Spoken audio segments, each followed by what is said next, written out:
क्या वाकई एस्ट्रोलॉजी एक साइंस है और क्या वाकई ये हमें जीवन की समस्याओं के समाधान दे सकती है? आत्मिक शरीर, बौद्धिक शरीर, मनोमय शरीर और ये जो पंच तत्वात्मक शरीर, ये चारों शरीर हमारे कैसे स्वस्थ रहें, उसी के लिए ज्योतिष शास्त्र दिशा निर्देश करता है। जो ब्रह्मांड में है वो इस शरीर में है, जो इस शरीर में है वो इस ब्रह्मांड में है। जिस दिन निधन प्राण समाप्त हो जाता है, दिल धड़कना बंद हो जाता है, यही ज्योतिष शास्त्र है कि कैसे निधन प्राण की सार्थकता हो।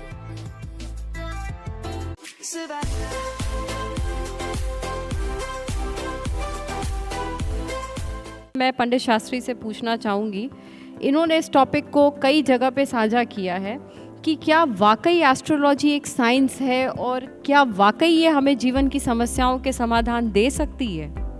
रोशनी जी ने बहुत ही आप सब लोगों की तरफ से ये प्रश्न कर लिया है कि ये जो चंद्रमा और ये ग्रह हम पर कैसे प्रभाव डाल रहे हैं। वैसे जैसे हम अपने आप सब लोग ही इस चीज़ को तो स्वीकार करेंगे कि हम क्या हैं। हम अपने माता पिता के प्रतिनिधि हैं। हम में हमारी माँ है, हम में ही हमारे पिता हैं, और हमारे पिता क्या हैं, वो उनके माता पिता के प्रतिनिधि हैं, और हमारे नानी माँ है, वो नाना नानी की प्रतिनिधि है, पिता दादा दादी के प्रतिनिधि है। और ये साइकिल कहाँ पहुँच जाएगी? ये वहाँ पहुँच जाएगी जब पृथ्वी पर सबसे पहला जीव आया। तो पृथ्वी तो आग का गोला थी, और फिर भाप बनी, पानी पानी बना। इस पर तो कोई जीव अपने साथ तो लाई नहीं थी।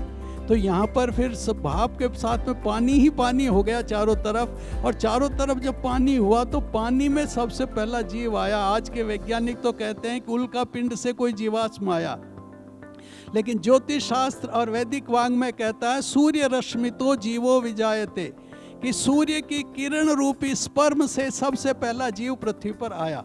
और सबसे पहला जीव जो पृथ्वी पर आया वो सबसे पहला जीव था, तो वो हमारा पूर्वज था। उसके पिता कौन थे? सूर्य, और माता पृथ्वी। तो उसके पिता सूर्य और माता पृथ्वी थी, तो हमारे भी पिता सूर्य हैं और माता हमारी पृथ्वी है। पृथ्वी और चंद्रमा दोनों ट्विंस पैदा हुए थे। ये दोनों ट्विंस पैदा हुए थे 4.5 अरब वर्ष पहले। ये दोनों अलग हुए थे, दोनों अंग्रेजी के 8 की तरह दोनों मिले हुए थे, और फिर ये दोनों अलग हुए थे। तो ट्विंस थे, तो दोनों भाई बहन हैं। तो जब हमारी माँ पृथ्वी है तो माँ का भाई चंद्रमा है, तो हमारा ब्लड रिलेशन पृथ्वी से है, तो चंद्रमा से भी ब्लड रिलेशन है। इसीलिए उसको हम चंदा मामा कहते हैं, क्योंकि वो हमारा मामा है, अंकल मून है।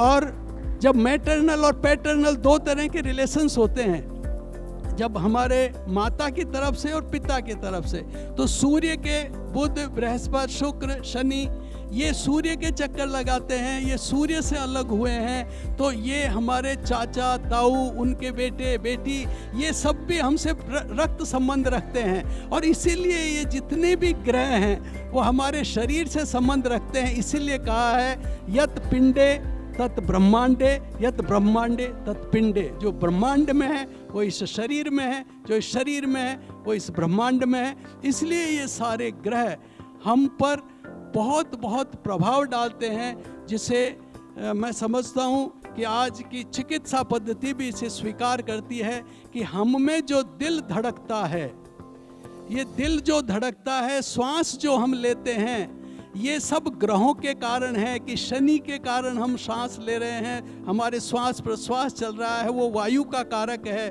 तो दिल जो धड़कता है तो एक निधन प्राण आता है, जो 1 सेकंड में 6 बार आता है, और वो हमारे कपाल, जैसे हमारे यहाँ सनातन धर्म में कपाल क्रिया करने का जो विधान है मृत्यु के बाद, उसका कारण है कि वो यहाँ से रंध्र से, मस्तिष्क से होकर के 6 बार, एक क्षण में 6 बार निधन प्राण आता है, और वो निधन प्राण ही हमारे दिल को धड़काता है। अगर किसी से प्रश्न करें कि ये कैसे दिल धड़कता है, तो उस निधन प्राण के कारण से धड़कता है। जिस दिन निधन प्राण समाप्त हो जाता है, दिल धड़कना बंद हो जाता है। और यही ज्योतिष शास्त्र है कि कैसे निधन प्राण की सार्थकता हो। जो हमारे अंदर जो गायत्री अग्नि पृथ्वी से पैदा होती है, निधन प्राण को रोक सकती है। इस क्रम में ज्योतिष शास्त्र बताता है कि जीवन जीना कैसे चाहिए।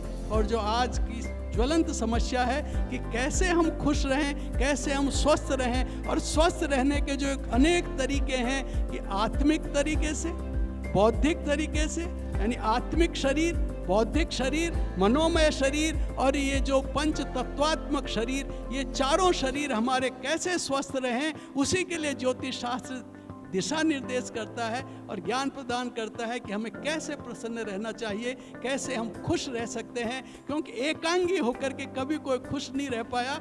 हम सब में एकांगी भाव की ओर जाते हैं कि यही चीज़ मिल जाए तो मैं खुश हो जाऊं, फिर वो मिल जाती है तो फिर होता है कि ये मिल जाए तो मैं खुश हो जाऊं। जबकि अगर आत्मिक सुख मिल जाता है, आध्यात्मिक सुख मिल जाता है, तो उस व्यक्ति को सारे संतोष धन मिल जाता है और संतोष धन के बराबर कोई धन नहीं होता है दुनिया में।